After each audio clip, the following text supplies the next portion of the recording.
नमस्कार दोस्तों, स्वागत है आपका मिशन यूपीएससी में। फैक्ट फॉर प्रीलिम्स की सीरीज में आज हम 10 जून के इम्पोर्टेंट करंट अफेयर्स को डिस्कस करेंगे जो डिफरेंट एग्जाम्स के लिए इम्पोर्टेंट होंगे। तो चलिए दोस्तों शुरू करते हैं। पहली न्यूज़ जो है दोस्तों, गवर्नमेंट ऑफ इंडिया जो है वो सेफ्रॉन और हींग के प्रोडक्शन को बूस्ट करने के ऊपर विचार कर रही है। सेफ्रॉन का ज़्यादा प्रोडक्शन जम्मू कश्मीर में होता है, ठीक है। जम्मू कश्मीर के लोगों को एम्प्लॉयमेंट मिले, क्योंकि आपको पता है 370 वहाँ से हटाया गया तो वहाँ पर अभी भी अनसर्टेनिटी है। तो इस वजह से सेफ्रॉन और हींग के प्रोडक्शन पर बात चल रही है।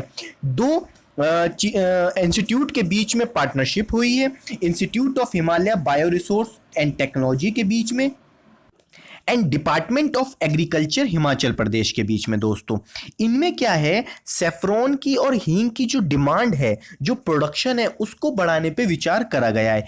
किस किस चीज़ की नीड है? जो एनुअल डिमांड है दोस्तों इंडिया की सेफ्रॉन की, सेफ्रॉन का मतलब केसर की, वो 100 टन है, लेकिन जो एवरेज प्रोडक्शन करते हैं हम वो 6 to 7 टन ही करते हैं। तो इस वजह से हमें 94 टन के आसपास हमें इंपोर्ट करना पड़ता है बाहर से, ठीक है। तो इंपोर्ट की वजह से हमारा जो एक्सचेकर है, हमारा जो रेवेन्यू है, वो भी बहुत खर्चा होता है और हमारा फिस्कल डेफिसिट भी बढ़ता है। और दोस्तों हींग का तो कंट्री के अंदर प्रोडक्शन ही नहीं होता है। 1200 टन की हींग हम इंपोर्ट करते हैं ईरान, अफगानिस्तान और उज्बेकिस्तान से दोस्तों, ठीक है। तो प्लान क्या है गवर्नमेंट का? तो सेफ्रॉन का कल्टीवेशन को शुरू कहाँ करा जाएगा? उत्तराखंड में और हिमाचल प्रदेश में अब। और जो प्रेजेंटली सेफ्रॉन का कल्टीवेशन होता है वो जम्मू कश्मीर में होता है, जैसा कि मैंने आपको बताया। कितने हेक्टेयर में? 2825 हेक्टेयर में, 2825 हेक्टेयर की खेती होती है जम्मू कश्मीर में केसर की। और हींग के लिए क्या प्लान है कि 750 हेक्टेयर की लैंड दी जाएगी हींग प्रोडक्शन के लिए।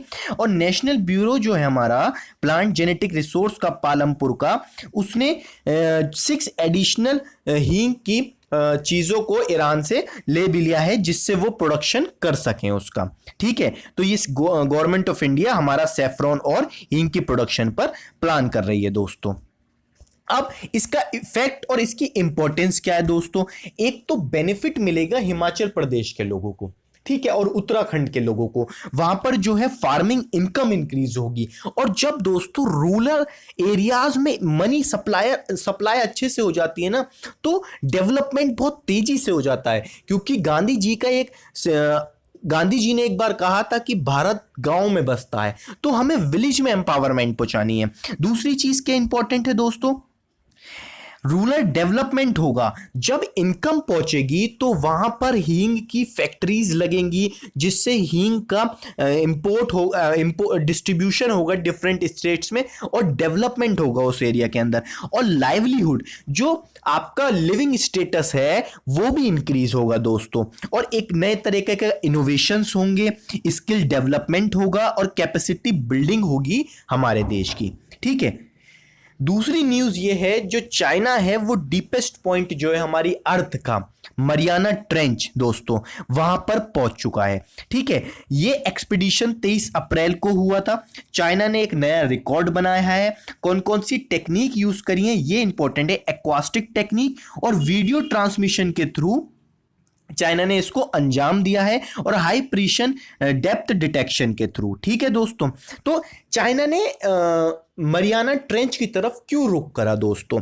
एक तो वहां पर माइनिंग के लिए चाइना ने नेचुरल रिसोर्स की जो माइनिंग करनी है, उस वजह से वहां पर ये पर्पस है, जो रिसोर्सेज है उसको वहां से एक्सट्रैक्ट करना और पूरे वर्ल्ड में उसकी सप्लायर चेन को खड़ा करना।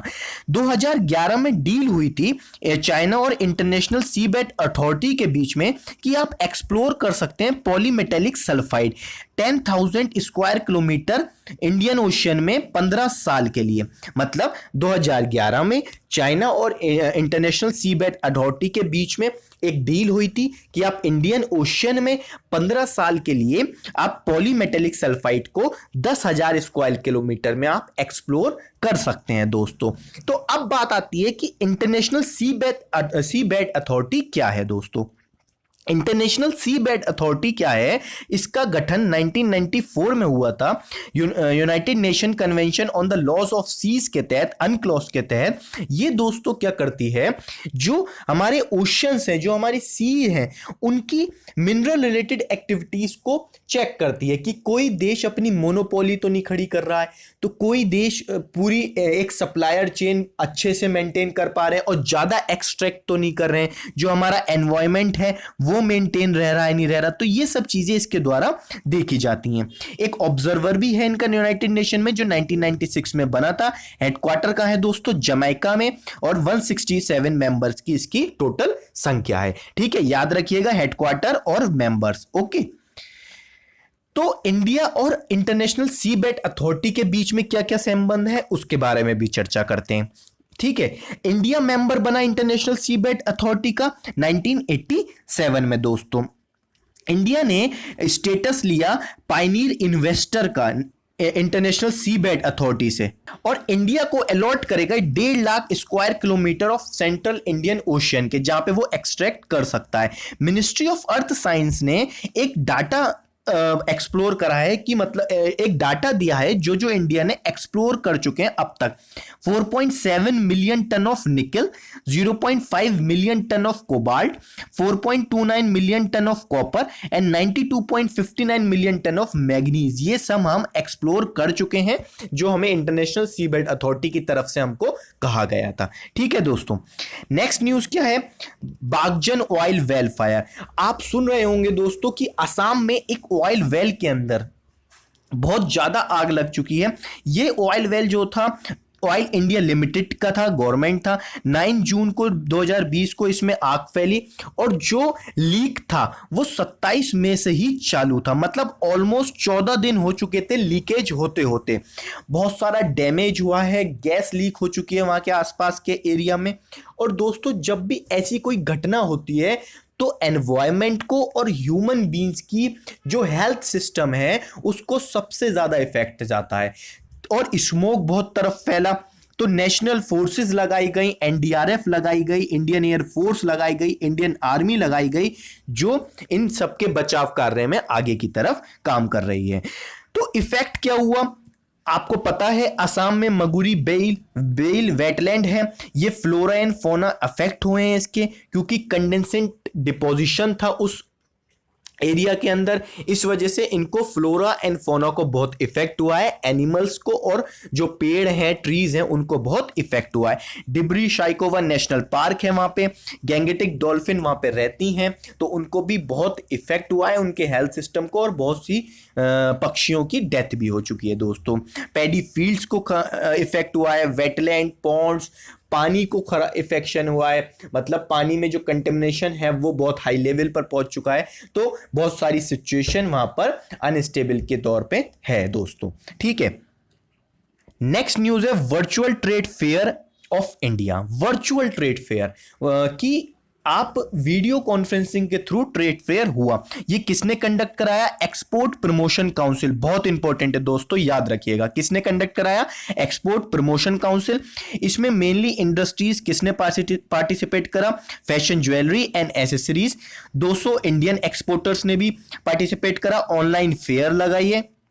मार्केट किसके मार्केट पे फोकस रहा? यूरोप और यूनाइटेड स्टेट्स के मार्केट पे ज्यादा फोकस रहा। और जो एक्सपेंसेस हैं उसको कम कर दिया गया, 10,000 1.5 लाख से 2 लाख फॉर इंडियन एक्सपोर्टर।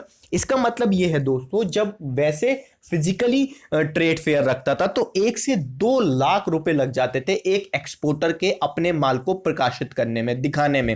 अब 10-1 हजार का खर्चा आया है। और प्रमोशन हुआ वर्चुअल फेयर में फैशंस का, लाइफस्टाइल का, टेक्सटाइल, होम, फर्नीचर। ठीक है, जो इन सब चीजों का जो प्रमोशन है वो एक्सपोर्ट प्रमोशन काउंसिल सोच रही है कि नेक्स्ट ईयर इन सब चीजों का भी प्रमोशन करेगी दोस्तों। वर्चुअल ट्रेड फेयर लगेगा कैसे? अब आप सोचिए, आपको कोई चीज खरीदनी है तो आप खरीदेंगे कैसे? तो इसके स्टेप वाइज डिस्कस करते हैं दोस्तों। तो इसमें ऑनलाइन स्टॉल लगेंगे जिसमें बायर्स उस चीज को देखेंगे दोस्तों। ठीक है, और इसमें फोटोग्राफ्स होंगे, वीडियोस होंगी, जो सेलर है वो बायर को दिखाएगा। और अगर बायर इंटरेस्ट है, इफ बायर इंटरेस्टेड, तो यस करेगा वो। तो वीडियो कॉन्फ्रेंसिंग होगी सेलर और बायर के बीच में, स्काइप के थ्रू या जूम के थ्रू, ठीक है। और अगर बायर इंटरेस्टेड नहीं है तो वो नो करेगा दोस्तों। और वीडियो कॉन्फ्रेंसिंग होगी अगर यस करा गया, और बायर और सेलर के बीच में एक बातचीत होगी, डिसीजन मेकिंग होगा प्राइस पर और क्वालिटी पर, और फिर उसका प्रोडक्ट डिलीवर कर दिया जाएगा उनके घर पे दोस्तों, ठीक है। नेक्स्ट न्यूज है दोस्तों, एनवायरमेंट मिनिस्ट्री ने एक एनुअल रिपोर्ट बनाई है। Ministry of environment, forest and climate change ने एक एनुअल रिपोर्ट पेश करी है 2019 और 20 की। इन्होंने इस बात का रिफ्लेक्ट कराया कि बहुत से फॉरेस्ट लैंड जो थे वो नॉन फॉरेस्ट्री में कन्वर्ट हो चुके हैं। तो इसमें हाइलाइट्स दी गई हैं, क्या क्या चीजें हुई हैं।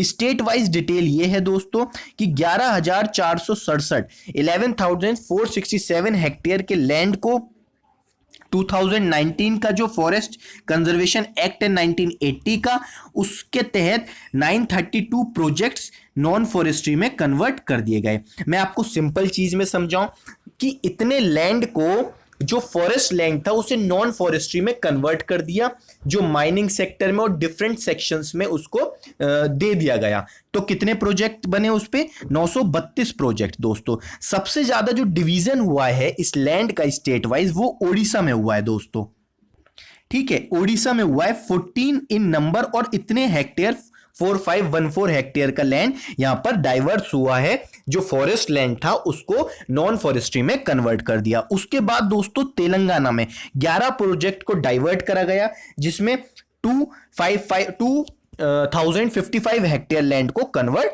करा गया दोस्तों।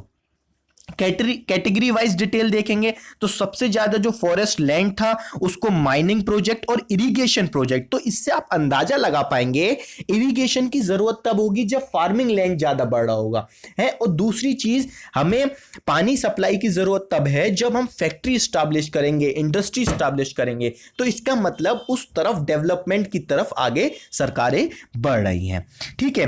तो इसमें गाइडलाइंस दी गई थी मिनिस्ट्री के द्वारा कि रिलोकेशन होना चाहिए विलेजेस का गाइडलाइंस के हिसाब से। और एक बार अगर ये डन हो जाता है तो लीगल स्टेटस के तहत नॉन फॉरेस्ट लैंड में उसको कन्वर्ट कर दिया जाएगा फॉरेस्ट कंजर्वेशन एक्ट के तहत दोस्तों। लेकिन रिपोर्ट ने एक बात ये कही, जो कंजर्वेशन है वो फॉरेस्ट विलेजेस का नहीं होगा। फॉरेस्ट विलेजेस बेसिकली दोस्तों उनको कहते हैं जो ब्रिटिशर्स ने बनाए थे, किसके लिए? टिम्बर की प्रोडक्शन के लिए, ठीक है। टिम्बर की बहुत सप्लाई होती थी क्योंकि टिम्बर का बहुत काम होता है। एक टिम्बर का रेलवे में काम होता है, टिम्बर का रेलवे की जो सीट्स होती हैं, और बहुत सारा काम होता है जिससे हमें लॉजिस्टिक सप्लाई करनी होती है, ठीक है। तो ये एनुअल रिपोर्ट में ये बात कही गई है कि ओडिशा में सबसे ज्यादा फॉरेस्ट को नॉन फॉरेस्ट में कन्वर्ट करा गया, ठीक है दोस्तों, ठीक है। तो आज की हमारी यही न्यूज इंपॉर्टेंट थी। और दोस्तों इसकी जो पीडीएफ है वो आपको टेलीग्राम चैनल में मिल जाएगी, लिंक डिस्क्रिप्शन बॉक्स में दे रखा है। चलिए दोस्तों, थैंक यू एवरीवन।